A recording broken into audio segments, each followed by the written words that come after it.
जब से वेनेजुएला पर यूएसए ने हमला किया है, तब से सबके जहन में एक ही सवाल उठ रहा है कि क्या तीसरा विश्व युद्ध होगा। क्योंकि मादुरो जब गिरफ्तार हुए तो किम जोंग के माथे पर पसीना आ गया। मिसाइल दागकर ट्रंप को उसने ललकारा है। इसी से अब उठ रहा है सवाल कि क्या तीसरा विश्व युद्ध होगा।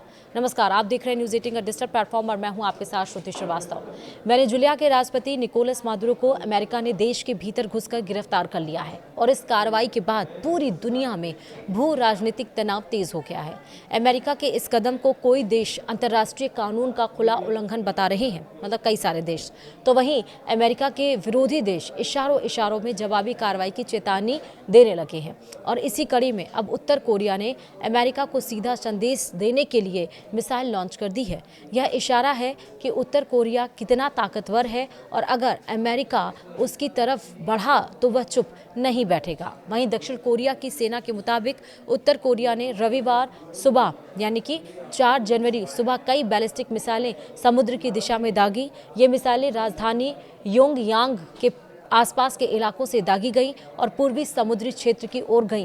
हालांकि मिसाइलों की रेंज और सटीक क्षमता को लेकर फिलहाल कोई विस्तृत जानकारी साझा नहीं की गई है। जापान भी इस लॉन्च से अलर्ट हो गया है और देश में इमरजेंसी अलर्ट भेजे गए हैं। वहीं दक्षिण कोरिया के ज्वाइंट चीफ्स ऑफ स्टाफ ने बताया कि लॉन्च के बाद निगरानी बढ़ा दी गई है और अमेरिका और जापान के साथ लगातार सूचनाएं साझा की जा रही हैं। वहीं जापान के रक्षा मंत्रालय ने भी मिसाइल लॉन्च की पुष्टि की है, हालांकि किसी नुकसान की खबर नहीं है। वहीं अमेरिका ने मिसाइल लॉन्च पर क्या कहा है, चलिए बताते हैं। यह मिसाइल परीक्षण ऐसे वक्त पर हुआ है जब वैश्विक स्तर पर अमेरिका पहले ही वेनेजुएला को लेकर घिरा हुआ है।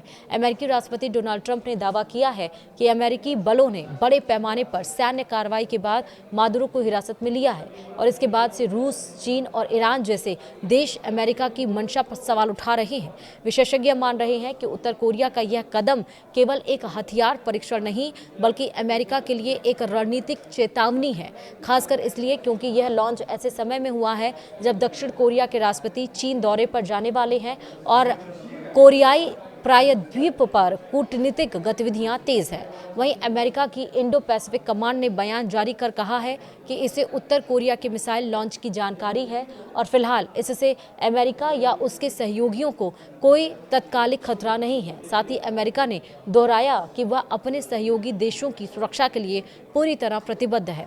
गौरतलब है कि इससे पहले भी उत्तर कोरिया ने क्रूज मिसाइल परीक्षण किए थे और अपनी पहली न्यूक्लियर पावर्ड पनडुब्बी के निर्माण की तस्वीरें जारी कर दुनिया को चौंकाया था। अब वेनेजुएला संकट के बीच यह मिसाइल लॉन्च संकेत देता है कि वैश्विक शक्ति संतुलन तेजी से अस्थिर होता जा रहा है।